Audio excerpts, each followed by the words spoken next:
এই সন্তান কি ফায়দা দিবে, আপনার আমার কি ফায়দা দেবে বলেন ভাই?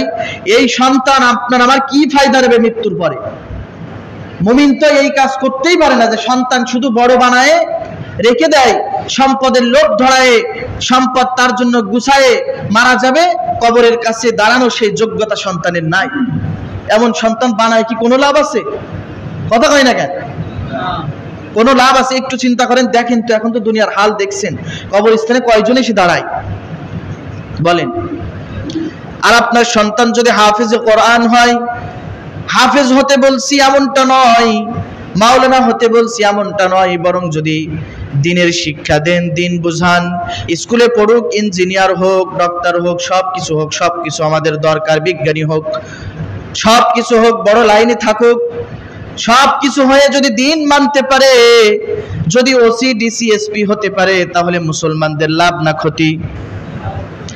আর ওই ওসি ডিসি যদি কোনো মসজিদে যায় আর ওখানে যদি সে খুতবা দেয়, হক কথা বলবে নাকি কমিটির গোলামি করবে, মেম্বারের গোলামি করবে, চেয়ারম্যানের গোলামি করবে?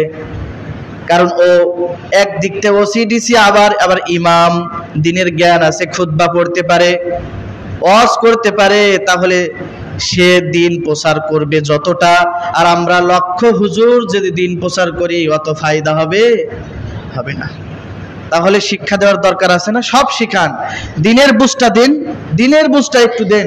তার জন্য প্রথমে আপনি তাকে দিনের ছোট থেকে নুরানি, ছোট থেকে তার কোরআন শিক্ষা দেন, তাকে দিনের কিছু জ্ঞান দিয়ে দিন, কিছু হাদিস শিখান, 40টা হাদিস, কিছু তাকে কোরআন পড়া শিখান, দিনের একটা ভয় ভীতি ছোট থেকে তাকে দেন। আপনি মৃত্যুর পর এমন কোনো দিন সপ্তাহ থাকবে না যে আপনার কবরের কাছে সে যাবে না। আর মানুষ মৃত্যুর পরে তার কোনো কিছুই কাজে আসে না, শুধু কাজে আসে তার নেক সন্তান আর ওই সদগায়ে জারিয়া যা করে গেছে। এই যে মসজিদ মাদ্রাসা হচ্ছে, এখানে যদি কিছু দেন, রড, বালু, ইট, সিমেন্ট, এগুলো তো নষ্ট হবে না। ইঞ্জিনিয়ার বলে দেয় 200 বছর এই ঘর থাকবে, 100 বছর থাকবে, যতদিন পর্যন্ত এই ঘর থাকবে আর ওখানে হাফেজে কোরআন হবে, তারা যে সারা বিশ্বে কোরআন ছড়াবে, আমের আটি যেমন একটার পরে একটা হইতেই থাকে, এর কোনো কমতি থাকে না, বরং বাড়ে। ফর এক্সাম্পল, আমরা এই যে ফুল গাছ আনছিলাম, আপনারা জানেন যে আমরা কত সুন্দর ফুল লাগাইছিলাম না? আদায় করতে যাওয়ার পরে ছেলে পিলে এই কটা ফুল আনছিল, টাইম ফুল গাছ, ওই অন্য ধরনের ওই টাইম ফুল গাছ এতগুলো এনে আমরা লাগাই দিয়েছিলাম ছোট ছোট করে। তারপরে এক গাদা ঝাড়, দেখেছেন তো, কালকে সব তুলে ফেলেছি, এত বোঝা হয়েছে। এইগুলো আবার জাকাত দেওয়া মতন আমরা দিয়ে দিছি, আর বলে দিছি তোমরাও লাগায় অনেকগুলো বানাবা, তোমরাও এলাকায় ছড়াই দিবা, ফুল হয়ে যায়। এমনই, এর কোনো মৃত্যু নাই। কেউ যদি মাদ্রাসা মসজিদে দান করে, ছোট দান করবে, বড় হয়ে উঠবে, আর ওই বড় ছড়িয়ে যাবে সারা বিশ্বে। যেখানে যাবে তার দিনের ওই টাকার জন্য টাকা দিয়ে, যে পড়ালেখা করেছে, মাদ্রাসা করে দিয়েছিল, ওখানে বসে বসে পড়ালেখা করেছে, শান্তি নিয়ে পড়ালেখা করেছে, ওটার জন্য সে কিয়ামত পর্যন্ত সদগায়ে জারিয়া পেতে থাকবে, এর মধ্যে কোনো সন্দেহ নাই। ফকিরকে 10 টাকা দিলেন, আপনার ফকির আপনার কাছে এসে হাত পাতলো, 10 টাকা পকেট থেকে দিলেন, 10 টাকা ফকির খরচ করলো, আর 10 টাকার 10টা সোয়াব পেয়ে গেলেন। একজনকে দিলেন, ইফতার মাহফিল দিলেন, খেয়ে ফেললো, সোয়াব শেষ, এটার জন্য পেয়ে গেছেন। কিন্তু কিছু আমল আছে, কিছু সদকা আছে, যেইটা করলে কিয়ামত পর্যন্ত জারি থাকে, এটার জন্য কখনো ভাঙন হয় না, কেটে যায় না, মাঝপথে কাটে না। এটা যদি দিয়ে রেখে দেন, 1 বস্তা সিমেন্ট, 2 বস্তা সিমেন্ট, 1 গাড়ি ইট দিয়ে রেখে দেন, মনে করছে কালেকশন করছি, কারণ কালেকশন আমি জীবনেও করতে পারি, চাওয়া কাজ আমার দ্বারা অসম্ভব, ইম্পসিবল, জীবনে কোনোদিন চাইনি, বাবার কাছ থেকে কোনোদিন টাকা চাইনি।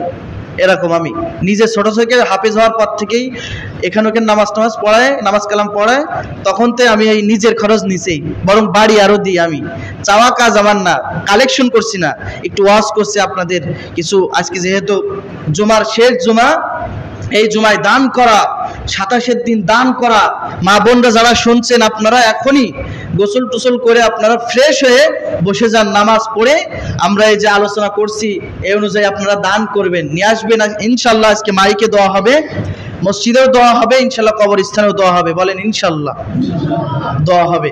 যারা চলে গেছে তাদের জন্য দোয়া হবে, যাদের মা বাপ নাই মা বাপের জন্য দান করতে পারেন। এই সময় কিন্তু দান করার সময়।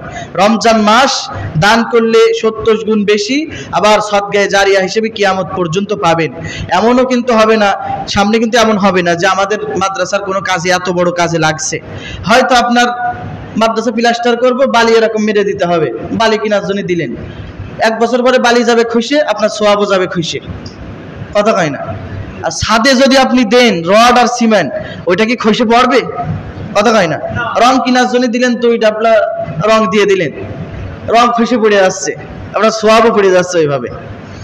কিন্তু যদি ছাদের জন্য দেন, এই বালু, ইট, বালু, সিমেন্ট আর টাকা পয়সা দিয়ে যদি আপনারা ওই ছাদটা করায় দিতে পারেন, যতদিন মজবুত সহকারে পানি ঠেকাবে, আপনাদের উপরে আল্লাহ তাআলা আলাদা একটা রহমত কবরের মধ্যে দিবেন ইনশাআল্লাহ। এর মধ্যে কোনো সন্দেহ না। যদি সন্দেহ হয়, আপনাদের আশেপাশে তো অনেক বড় মাদ্রাসা, লাউড়ি মাদ্রাসা, মাদানীনগর মাদ্রাসা, মাসনা মাদ্রাসা আছে না, বড় বড় উলামা ইকরাম। আমি তাদের ছাত্র হওয়ার যোগ্য না, আপনি সেখানে যে ফতোয়াটা শুনে নেবেন যে মাদ্রাসায় দেওয়া কত বড় সওয়াবের কাজ।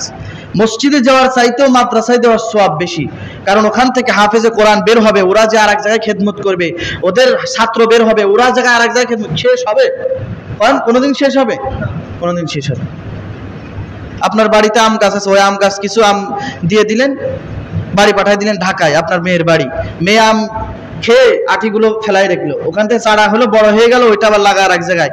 এই করতে কিন্তু কত জায়গায় হবে বলেন, যদি সে মেরামত করে, গাছটা সেভাবে লাগায়, কমতি নাই ভাই। এজন্য দান সদকা আমরা করব। এখন আমি আমার আলোচনা শেষ করছি, আপনারা যা পারেন, সামনে তো আর কোনো সপ্তাহ আমরা পারছি না। আর যেহেতু আমাদের হয়তো সোমবারে হয়তো ঈদ, নাকি সোম বা মঙ্গলবারে ঈদ হতে পারে।